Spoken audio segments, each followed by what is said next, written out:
when it comes to striking deals with people, when it comes to partnerships, when it comes to negotiating joint ventures, I believe now more than ever that the best deals are the deals where everybody feels good about it and it still makes sense.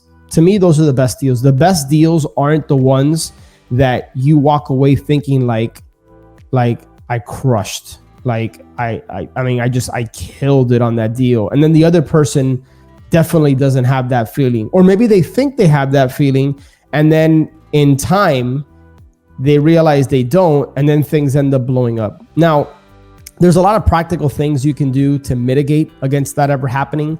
But what it really boils down to at the end of the day is failed partnerships usually boil down to a lack of expectations not being met.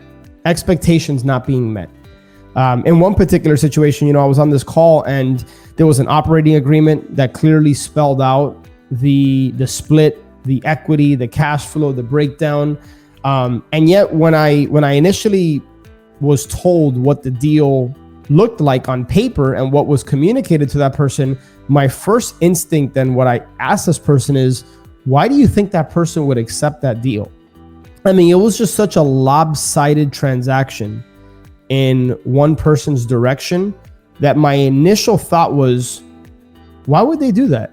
Like, there's got to be more to it, because the numbers clearly don't make sense for this person. They're making X investment and it's going to take them many years just to break even. So like, what am I missing? And, that person told me, they said, I don't know why they did it. And I said, it's interesting. I said, even though on paper you did everything right, you have an operating agreement spelled out. If you get involved in a deal with somebody, particularly somebody that you have a relationship with, and you ask yourself, like, why would that person do it? It's important that you ask that question. It's important that we all know what something says on paper. It's black and white, but that person interpreted what was in black and white differently than what it actually was. And I think it's, it just highlights the importance of the best deals are the ones where everybody feels good about it and expectations are discussed up front and expectations are met on a continual basis. One of the things I do with my wife, one of the things I do with Steve, with anybody I have a meaningful relationship with, Steve and I, obviously business partnership with Ascend. Secondly, first friendship. My wife, obviously we're married, is every now and then, and I try to be more consistent with this, is I do a check-in. Hey, how are things on your end? I don't want to assume just because I feel everything's going great, I don't want to assume that you feel that. So a check-in works, right? And there's a lot of other practical things that you can do here, but at the end of the day, I really want you to strive to put together deals where everybody feels good about it, where it's a no-brainer for everybody involved. And then if you're going to work with people, any type of relationship you're in, establish expectations up front and then do a follow-up, do a check-in every so often to make sure that, everybody's expectations are being met, to ensure that if there's any issues, it gets addressed and squashed up front. So that's super, super important. Now, asking yourself questions, the right questions, talking to the right people, seeking accountability from the right people, and then identifying it. And then the second step is, okay, what are you going to do about it?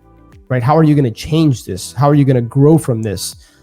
That's really where the juice and I think the marrow of life oftentimes comes from. It's in the challenges, it's in the trials, the tribulations, the fire you sometimes have to go through.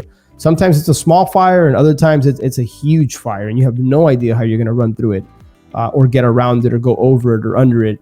But I think it's important to have that awareness, to ask yourself and kind of self-evaluate. I talk about the check-in earlier on in the podcast. Sometimes you got to check in with yourself. Hey, the different areas of my life, you think of the 6 F's: faith, family, finances, fun, friends, fitness. Rate yourself 1 to 10. Where are you in those areas? Rank them. What's most important in my life? Is it family? Is it faith? Is it fitness? Is it finances?